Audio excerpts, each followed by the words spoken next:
This is Basket Case Clubs, CPR Group's podcast where we turn basket case clubs into showcase clubs.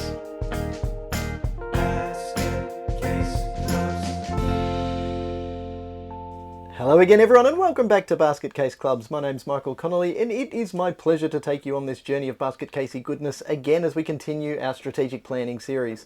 Joining me as he has done for the rest of the series is Steve Connolly. G'day Steve, how you doing? Yay! Strategic planning! So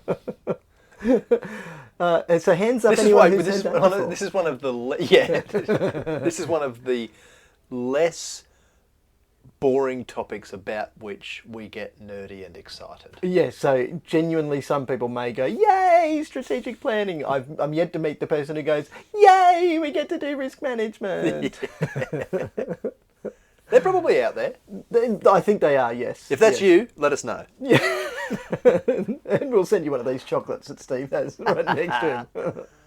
So today we're continuing our journey through strategic planning and talking about putting the rubber to the road. So we've talked about creating the plan, we've talked about creating our vision for the future, we've talked about getting a really clear understanding of what we want to achieve, and we've talked about the things in the SWOT analysis that are areas that we need to improve and areas that where we may already be strong and we should be spending some time capitalising on those.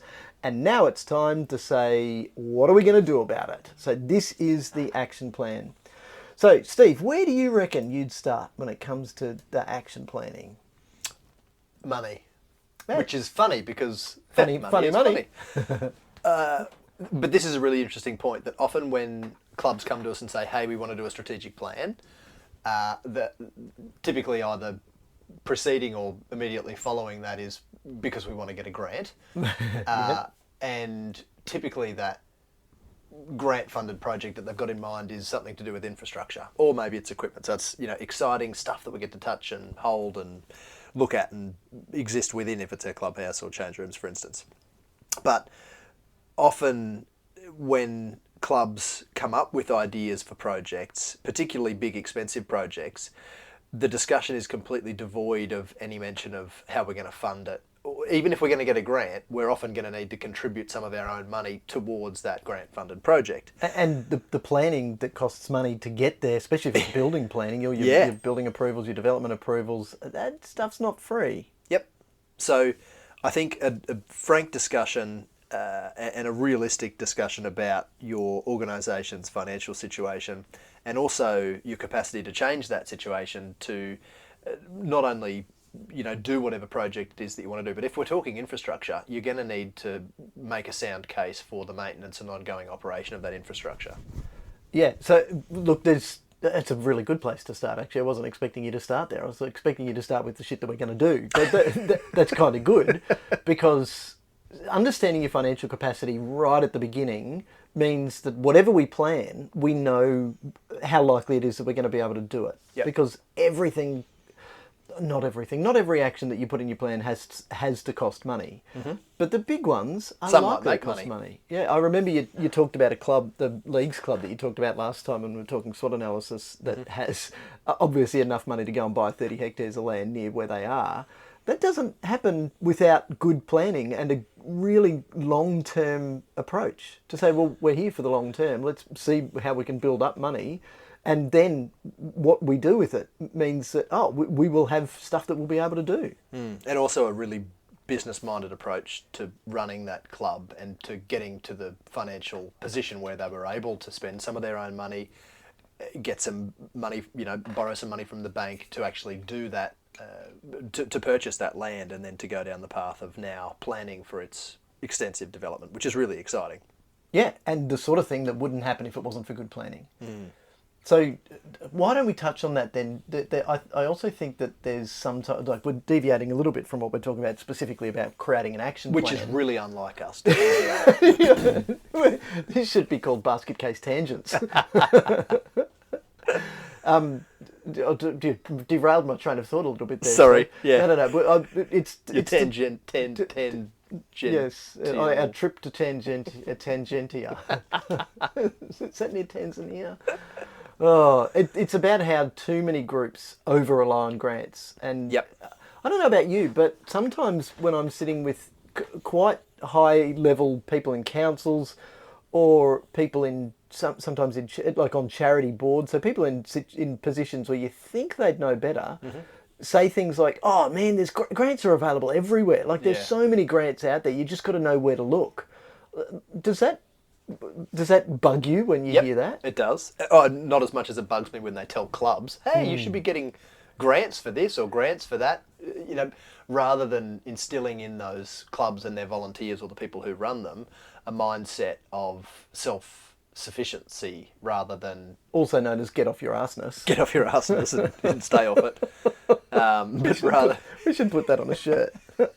Self-sufficiency, i.e. get off your arseness. but that frustrates me, yes, because there's often grants feature too prominently in discussions, particularly about big, expensive projects.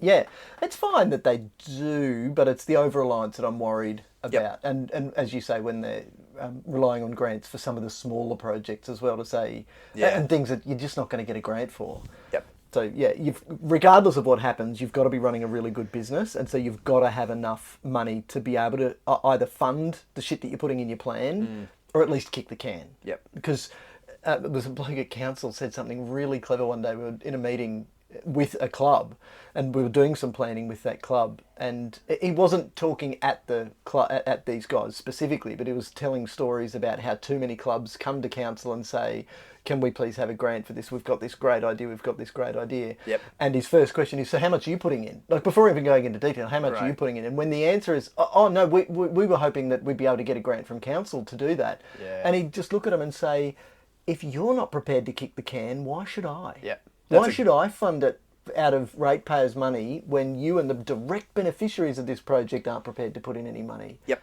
So that's a really good way to put it. That's a great position to come from at the outset. Yeah, so, all right, then as we start to put things in the plan now, whether you've got pillars in your plan, which are those areas, they're sometimes called key result areas or planning pillars. It doesn't matter. You can call them Bobby and Bruce, Charlotte, Christine, I don't care what you call them, but they're a group of goals that work together, and under which there'd be a group of tasks or actions that would be well grouped together. So maybe you've got one of those that talks about money. So if one of those things that came up, remember when we were talking about goal setting and I talked about the Football Association that said, "Oh, we don't have enough money to do that," and I wrote on them, "Well, great, we don't have enough money. Let's actually start there and say, well, how do we plan for getting more money? What are some other revenue generating activities that we could do to make money?" Yep. So here's one that'll separate it down. So this podcast is obviously mostly geared towards grassroots community sports clubs and associations. But they're still clubs and associations, as are charities, as are craft groups, as are university student clubs, the academic clubs and societies, or cultural clubs and societies. So regardless of what you are, you're in business, regardless of where on that spectrum you exist. But we're at the sports club end of the spectrum typically here. And sport has so many revenue generating opportunities attached to it just because sport is cool. Yep. Where I think we talked about this way back years ago in early episodes about how sport is such an important part of the Australian culture. It is what makes Australian, you know, we're down under. And Steve, statistically, compare Australia to India plus China, and nobody lives here, statistically. Yes. Like, we're less than a rounding error of population. When you're talking 3 billion of 8 billion live in those two countries alone, and our piddly little 26 million or whatever there are of us, that is statistically nothing. Like the I like Chinese that. We're a government rounding sneeze- error. We are but a rounding error. We are but a rounding error. The Chinese government sneezes more than that. They fart more than that, you know? Crikey. Crikey. China farts more than Australia exists. Oh, talk about a tangent. So we've got to be very conscious of the fact that in sport there are revenue generating activities. So why not take a page out of your plan, and particularly in the action plan, and brainstorm it. What can we do to make more money? How? And we talked about this when we talked about marketing and the money that we're leaving on the table in our canteen. Yep. So what aren't we doing when it comes to advertising or marketing our canteen? Typically you just unlock it, open it, and hope that people turn up and buy stuff. What about changing the menu in there? What about making... No, I'm not talking about setting up a restaurant. I'm just talking about in the middle of winter, on a cold winter's night, in the southern suburbs of Melbourne, when you're running at a footy club, why not have nice hot soup and nice hot pasta available rather than just the greasy deep fried shit that mums and dads don't want to be feeding to their kids? Why not make this an opportunity to, and you can give that a go. And you can, very inexpensively, you can run little experiments to say, well, let's do this for a month. Let's let it play itself out and let's commit to it. Let's do good. But even if we're only connecting with our own members, let's actually see how good we can make this. What are the things that we can do? How can we promote this? How can we get this out there and see what happens financially? Are we doing merch? So there we go. Yep. We can do basket case club swag with whatever it I said just a moment ago. We'd put on a t-shirt. Oh, you were drinking out of your Basket Case Club's water bottle a moment Hang ago. on, There we go. I had my coffee out of my Basket Case Club's mug this morning, so we're living it, man. We're living it and breathing it. So you can do that. You can run other competitions. So in your object in your constitution, it might say something like, to do all such things that are incidental or conducive to the attainment of any or all of the above object. I can't believe I can just say that. You know, I've obviously been doing this long enough that sort of More stuff nerdiness for just you. ingrained. But that means that if we are an AFL club in the southern suburbs of Melbourne, and we want to do something over the summer, we can actually run a touch footy competition. We don't necessarily need to outsource that. We can run it because we're doing that. Obviously, there's the cross-training and the physical fitness and the off-season training opportunities that it generates for our athletes. But it also means we can make money out of that. So there's so many fun, and again, this is great fun to be spitballing and brainstorming this sort of stuff. Yeah, and I think it's important to point out that there's a huge spectrum of this revenue generation or diversification opportunity that exists for clubs. So, you know, we've got a local golf club that we've done a lot of work with, that administration of the club found it difficult to convince the members that it was a good idea to broaden their scope and not just run an 18-hole traditional, you know, par 72 golf course, but to build a mini golf course. And, you know, there were the naysayers and the traditionalists who said, no, we're not a bloody putt-putt venue, we're a golf course. But of course, that decision... We're big boy golf, not little kiddie golf. That's it. But what it's done is it's added, you know, like that Leagues Club that I mentioned has developed a bowling facility last episode. These guys have generated a whole new customer base, and that's bringing more people into the club. But it's actually really interestingly... For this club, membership's not a problem. Their problem is that they've got too many. So what it's done is attracted more people to the club and has essentially added to their waiting list. But this is an example of that club being exposed now to new customers that wouldn't have gone there if it wasn't for the development of that mini golf course. So obviously not every club has the financial means to establish a mini golf course, but it's another great example of a club thinking outside the box and breaking the mould of what they've always been or the way that they've always done it, to look at ways to broaden their business horizons, and it's been really successful for them. Yeah, but I think I talked about last time, just to challenge on that point of some clubs might not be able to do it. That's fine, but what you've just said is a possible goal. Because, okay, we can't do that now, but could we do that in 15 years? Can we start a journey now that takes us to a point where we could invest, what did that cost? That was about $1 million investment. I think it was, might have been in the order of 3. 3 million? Yeah. Oh, okay. All right. Well, but still. It's 3 times what I thought. Yep. But still, it's a lot more money than we have in the bank right now. Yep. I don't think that club funded that out of cash in the bank, did they? They didn't. So what did they do? Borrow? Yep. Yep. Because they were in a position to be able to present a positive investment. A business prospect. Case. Yeah. Yep. Yeah. And by the way, when people come and play mini golf, what else do they do? They drink beer, they eat pizza. And Steve is explaining that because it is exactly what we First have hand? done. Yes. Some of our staff get-togethers, and I'm yet to bloody win. So I've got to team up with the right person. You know, Not me. I say that, but I was the anchor when it came. Oh, I'm so good at putt, but I'm so good at putt, and I forget who I was playing with. But she was far better than I was.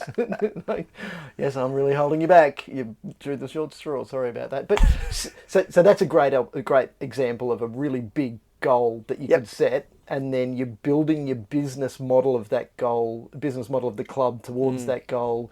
You're planning towards that goal, but you're also setting little... Okay, so we don't have that at the moment. What are we missing to be able to do that? What a great question. It's so powerful, yet so many people see that stuff as a barrier. So we can't do that because, boom, full stop, hurdle, barrier, impossibility. We can't get over that. Other people go, step to take.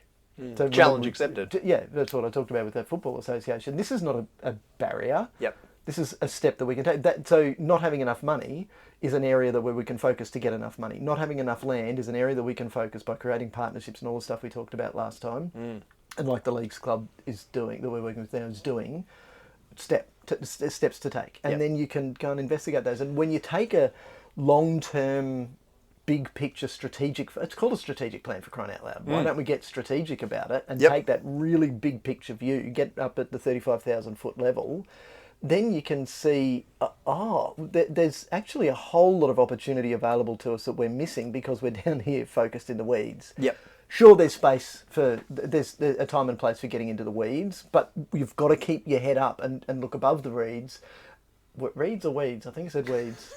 But you've got to get above... Reedy, weedy swamp. Whether they're a reedy... Yes, you're sloshing in the quagmiry, reedy, weedy swamp. You've got to lift your head up and look where you're heading. You've got to make sure that the trudging that you're taking or the shuffling that you're doing with those tiny little steps is still going in the right direction. Yep. So get big picture, and that's what makes strategic planning so exciting. We had a challenge, I don't know if you remember this, a few years ago, where we did a strategic plan, and because this is a podcast and there's no camera in here, You can't see the bunny ears people that can't he's see that I doing. go strategic plan with my fingers. It was not strategic. They were talking about where near field 3 they were going to put a water bubbler. Right. And that was as strategic as they got. And we look, this is an operational plan, guys, or if all of that stuff, that's a facility plan. We can't call this a strategic plan because it's not strategic. You're not talking about big picture growth. You're not talking about long-term investment strategies. You're not talking about diversification. You're not talking about creating an investment portfolio. And that is fine. So you remember the person who said, your objectives just aren't smart enough, Steve. And you don't need to overthink it. You don't need to make it too bureaucratic, and you certainly don't need to make it too complicated. The reason that I'm going to make a bit of a thing about this is that if you try and get all of the detail into the strategic plan, into the action plan that supports your strategic plan length is going to blow out. Yep. And no one's going to read this. And then just because it's long, nobody's going to read it. So let me tell you a story about me on LinkedIn. You can go and see how much I'm on LinkedIn if you really want. But I'm not talking about the shit that I post. I'm talking about the shit that I read or I don't read in my decision-making framework. Somebody's just posted an article. I go, oh, that looks interesting. I'll click on the post to open it up. And it says 11-minute read. If it says 11-minute read, even if I'm really interested in the article that this person's and I know I'm going to spend a long time on the dummy. Hopefully not 11 minutes, Mr. Hemorrhoids. I'm going to move on. I'm going to say, no, I'm not going to invest that time in it. But if it says 2-minute read, 3-minute read, yes. And on a super fast read, I'll see if I can get through in a minute and a half. And I'll go and I'll read it. Yep. And I'm the same with my videos. If I'm looking around at YouTube videos for how to do something, I mentioned that yesterday, how to fix my Milwaukee battery. Can I fix it or can I not fix it? I don't want to sit there for 10 minutes only to then find out that I'm not going to do this because I don't want to electrocute myself. So a minute and 54 seconds, boom, I'll watch that. Yeah, I'm not going to do that. So it's down to Trade Tools to buy another one. Thank you very much. $193 in the hole. But You're didn't still die. alive. Yeah, I decided. And you only wasted a minute and 50 seconds of your life determining that was the action you were going to take. But just because the article's 11 minutes, I don't read it. Yep. If the article's 4 minutes, I'll read it. Yeah. So that's what I want you to do with your plan. Now, it doesn't mean that you're not going to get enough detail to be able to do it, but it just doesn't have to happen now. Yep. The other thing is, so when it happens is because the plan's nice and short, you're always looking at it. You're looking at it when you're having regular meetings. It's on the agenda. It's on the table. You're doing it.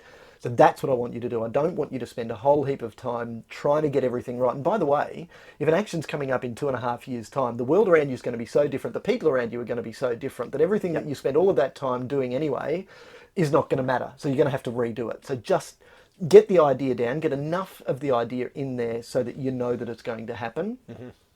And then move on to the next one, because that's the idea at strategic planning level. Yep. Yes, of course, if this is a job for a particular portfolio, then put a leadership role in there. And I don't like the word responsibility. I remember saying this years and years ago. And I'd say, because in our action planning table, so you can have what's the goal we're trying to achieve at the top, what's the action that we're going to do. You can break them down more than that if you want. who's going to do it, when are they going to do it, and how much is it going to cost. Yep. That's as much as you need, I think, because you can have the key performance indicator column at the end, but read through a strategic plan that you've seen elsewhere, and you'll see so many of them assign everything to the management committee of the board. So if everything goes to the management committee of the board, get rid of the column. Yep. You don't need it there. But if stuff is starting to get divided among portfolios, then sure, put it there. But don't call that column, sorry, I'm jumping around between KPI and the responsibility column. So if it's called responsibility, remember when you first got your license and mum and dad said to you, No, I was "Well, drunk. that just we should do a little PSA that says that is not true. That was a good joke, and thank you. I had a little chuckle, Steve." Oh, crikey. We support responsible service of alcohol and not drinking while driving. Yes. Or before driving. Before. Yes. Yes, I do remember. I do remember when I got my license and my parents said to me, Now, that your license gives you great freedom, but with great freedom comes great responsibility. So the freedom side is freaking awesome. I love freedom. Yep. That means that but with that comes this, means that the responsibility must be little the less awesome. bad side. So I don't, why call it responsibility? Call it, so I say leader. So who is the leader? Who's going to play the lead role in making sure that this action happens? Nice. Great. So then if the key performance indicator column just says establish new business unit of any of those things we talked about before, and the key performance indicator says establishment established. of the business unit, like don't worry about it. So and that's the sort of, and yes, for some of them having an element of measurability is great, but you might be able, instead of doing that in the column, you might be able to get to the end of the action plan and then do the 3, 4, 5, 10 max dot points that says, to measure our success, this is what we're going to be watching for. Yes. So we're going to be watching our membership numbers, and we're not just going to be watching a year by year, because if membership goes down, some weeks you get more likes and follows than the week before, some weeks you get less. We're not just going to be watching for a year-on-year increase. We're going to be looking at a longer-term trend. So we want to make sure that the trend is going in a particular direction, whether that's straight across because we're at capacity. But then what is our income doing if that's the case? Are we able to better capitalise on the income earning potential from the people who are already connected to us? And I'm not going to back away from the fact that some people might have gone, oh, you're just making your members pay more money. Hang on. I'm looking at how we can give our customers the best possible experience. And if that means that our customers are happy to invest a bit more to experience better food, better drink, better services, better coaching, better quality facilities, more fields, better of everything, then of course they're going to be happy to pay for that. and also Just take that business approach at everything. and also to ensure that that organisation is going to be here in 5, 10, 20, 50 years' time to keep providing all of those great services. Exactly, yeah. So I think finishing on keeping it simple is really important. You look like you were going to say something else though. Before I finish on keeping it simple. Before we finish on keeping it simple, let's kept it complicate simple. Let's things. complicate things now. Gee, I that's wanted unlike to- us and our tangents. I wanted to quickly loop back to the discussion that we were having last episode about the SWOT analysis and the internal and external considerations. And I think it's important in the action planning, just to throw this into the mix before we wrap up this discussion today, focusing on the areas where you exercise some control rather than spending a shitload of your time trying to fix problems over which you just have no control. So, the number of strategic planning meetings in which I've sat and heard, let's say, a club complain about the regional, state or national body, and They don't do anything. They for don't do us. it- or Council council. doesn't do anything for us. that's right. So, we know that there's a whole bunch of stuff that concerns us in our lives, in our professional lives, our personal lives, and in our clubs. And then within that circle of concern, there's a much smaller circle, which is our circle of influence. And that's the stuff over which we can exercise some control. So, in my experience, the action planning, during the action planning process, there should be a healthy degree of focus placed on prioritising the actions that you've got the ability to control. And, prioritising the actions in areas where your organisation can actually exercise control. Because otherwise you're going to spend a shitload of your time trying to solve problems that you just can't solve. That trying to solve problems you just can't solve looks a lot like bitching and moaning. Absolutely. Because you can't Yep. do anything about it. So Yep. you can, and it's amazing. But it's a great fun way to spend your time. Oh, it is, yeah, because you don't have to do anything. But how Yep. often have you walked around a room where you've got lots of people? Yep. And I remember we used to do this with one state association whose name shall remain nameless at the moment. Yes. And we'd separate up into different tables, and Mm-hmm. we'd get people from different portfolios to work together. So we're Yep. creating a bit of creative energy in the room, and the conversation would be really dynamic. But you'd look at the paper on the table, and nobody's written Blank. anything down Yep. because they're not able to come up with actions because it's just a bitch and a moan about Yes. shit we can't control. Yep. So yeah, really, really good point, Steve. That actually sounds like a very good habit. In fact, a habit to One start. of 7. Maybe 7. Look, 7 could be a good number, but I think that being proactive is so important. I'd probably put it. Look, if I was to write a book about it, I reckon I'd put it first. Thank you, Mr. Covey. He's got a great first name, that guy. Oh yes, he does, Stephen. Well done. Yes, yes. Crikey, Steve. As always, it has been a pleasure to talk to you about something that is really important there hasn't been a step in this process when we've explained it like this. I haven't found a step tedious yet. Like No. when probably of all of them, I'd say that the SWOT analysis is the one that can really get bogged down. But because of the way that we've talked about it, I want that to be fun for everybody who does it. Yep. And now here is where, of course, you take all of the ideas from your goals, and of course you take all of the ideas from all of the actions that came out when we had our SWOT discussion. And this is where they go into the action plan. Keep it simple. Keep it short, keep it as short and sweet as you can, because that means it's more likely to get read. And then when you're reading it every month, that's when you're taking each of the actions whose time is now up, whose time is whose priority has come up, and boom, we put into action, and you get into it. Then your minutes can reflect who's going to do what, so that's where you've got more tasks in your minutes that get down to that nitty-gritty detail.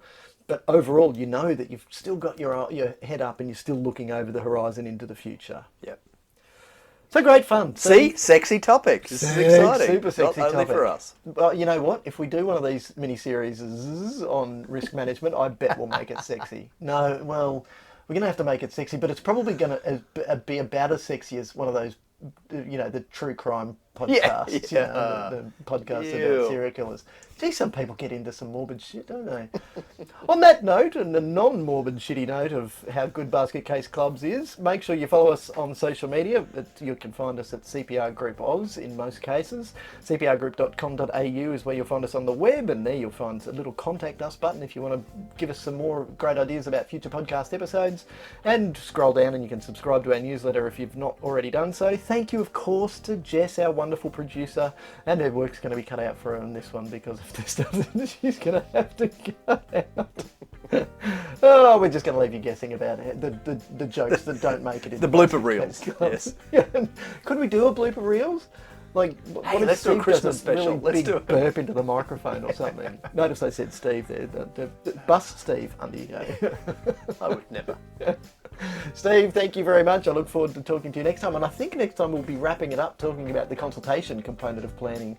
I think that might be the last of our little mini-series. More fun. Look Yeah. forward to it. Thanks, Mick. See you, Steve.